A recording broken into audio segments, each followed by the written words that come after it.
इसे देख लो, दिमाग से पैदल और दिल से बीजेपी का सीरियल चाटुकार ऋषि बागरी अपनी ट्वीट में क्या लिख रहा है? कह रहा है इंडिया की per capita income US dollars में जितनी 1947 में थी उतनी ही 2024 में है।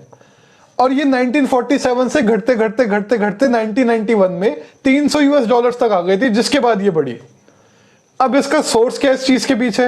ये वीडियो इसने कोट करी है, तो जरा इन महाराज को भी सुन लो, इनका आर्ग्यूमेंट क्या है इसके पीछे।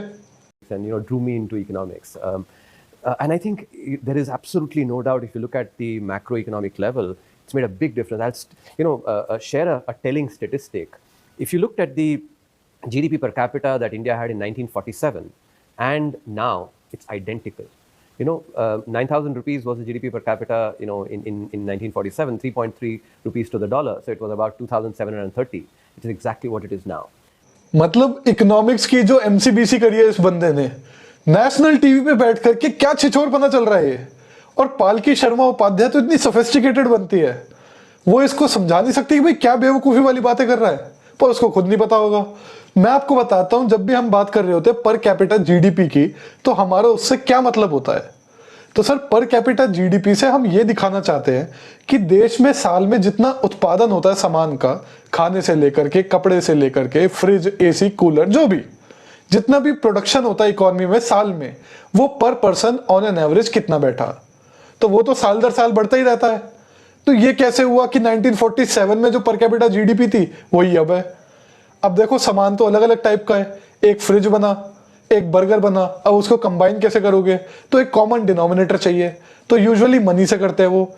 अब मनी को जब हम यूज करते हैं तो उसके अपने चैलेंजेस है कि भाई मनी की वैल्यू चेंज होती है with respect to other currencies and with respect to itself also over the time.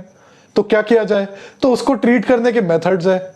उन मेथड्स को एकदम कूड़े की बाल्टी में फेंक करके इस बंदे ने क्या करा, 3 रुपए था तब तो डॉलर, उसके हिसाब से इतना हुआ, और अब जो है अब उसके हिसाब से इतना हो गया। अब बेवकूफ, do you have any idea कि इंटरटेम्पोरल कंपैरिजंस कैसे की जाती है? एक्सचेंज रेट्स कैसे काम करते हैं? इन्फ्लेशन क्या होता है? परचेजिंग पावर पैरिटी किस बला का नाम है कि बस चपड़ चपड़ करना स्टार्ट कर दी? आपको ये पता होना चाहिए फर्स्ट ऑफ ऑल, 1993 से पहले डॉलर की वैल्यू डिसाइड कैसे होती थी? सरकार तय करती थी कि $1 में कितने रुपए होंगे, या आरबीआई तय करता था। 1993 के बाद मोस्टली ये बाजार करते हैं कि डॉलर की हमारे पास डिमांड कितनी है और डॉलर की सप्लाई कितनी है, उसके हिसाब से डिसाइड होता है कि डॉलर रुपये का एक्सचेंज रेट क्या होगा। मान लीजिए हमारे पास डॉलर रिजर्व जितने पड़े हैं उसके 90% में हम आग लगा दे, तो सप्लाई तो गायब हो गई, पर डिमांड है, तो डॉलर का वैल्यू तो बहुत ज्यादा शूट अप कर जाएगा। मान लो 300-400 हो गया, 300-400 रुपए पर dollar. Now does that mean कि हमने जो पूरे साल में उत्पादन किया, वो पर पर्सन जो प्रोडक्शन हुआ वो कम हो गया उतना? इसका ये मतलब है? अरे भाई, अगर आपको ओवर द इयर्स कंपैरिजन करनी है कि जीडीपी पर पर्सन कितना बड़ा एक्चुअल में, माने कितना खाना, कपड़ा, fridge, cooler, AC, washing machine, ये सब कितना इंक्रीज हुआ ओवर द इयर्स, उसके लिए आपको मनी की वैल्यू स्टेबल रखनी पड़ेगी।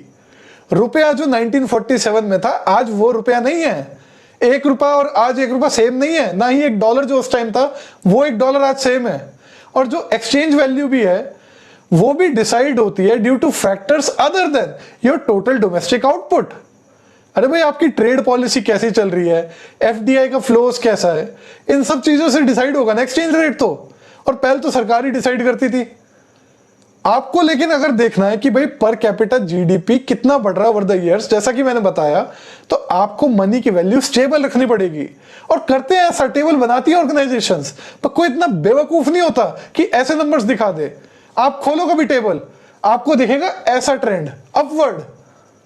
कोई अगर रेप्यूटेबल इंटरनेशनल ऑर्गेनाइजेशन भी, आईएमएफ, वर्ल्ड बैंक, कोई भी अगर ऐसी फिगर्स दिखा दे, मुझे बता देना, ये अकाउंट डिलीट मार दूंगा मैं।